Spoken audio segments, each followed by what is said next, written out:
لو انا عرضت عليك الساعة دي وسألتك تشتريها وفي ثانية قلت لي هفكر، السؤال هل انت فعلا هتفكر ولا دي ألطف طريقة تقول بيها لا؟ انا محمد سليمان وده بيزنس على السريع، المكان اللي بنفهم فيه البيزنس من طريقة تفكير الناس. كلنا قلنا الكلمة دي هفكر، سواء في محل لبس او عربية او موبايل او حتى في اشتراك جيم.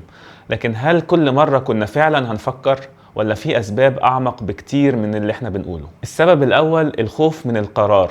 أوقات المشكلة مش في المنتج، المشكلة إنك خايف تاخد قرار غلط، وكل ما زاد سعر المنتج أو أهميته زاد خوفك من الندم. بس استنى، مش كل كلمة هفكر معناها رفض. والسبب التاني كترة الاختيارات. تخيل دخلت محل ولقيت 60 نوع سماعة، وبدل ما تختار أسرع بتحتار أكتر، وده اسمه التشويس اوفرلود، وأحيانا بيخليك تأجل القرار خالص. السبب التالت القيمة مش واضحة. لو العميل مش فاهم ليه المنتج ده يستحق سعره هيقولك هفكر، مش لأنه بيكذب لكن لأنه لسه ما اقتنعش. يعني كلمة هفكر ممكن يكون وراها خوف، حيرة، نقص معلومات، او ببساطة عدم اهتمام. وكل سبب ليه طريقة مختلفة في التعامل. لو عندك مشروع، بدل ما اول سؤال يكون ها قررت، اسأل ايه اكتر حاجة مخلياك متردد، والسؤال ده هيكشف السبب الحقيقي. فالمرة الجاية لما حد يقولك هفكر ما تعتبرهاش اجابة، اعتبرها بداية لفهم اللي بيدور في دماغه. جاوبني في التعليقات ايه اخر مرة قلت فيها هفكر، وهل رجعت فعلا ولا دي كانت طريقة مؤدبة انك تقول لا. السؤال بقى دلوقتي، هل بنشتري المنتج ولا بنشتري الاحساس اللي بيديهولنا؟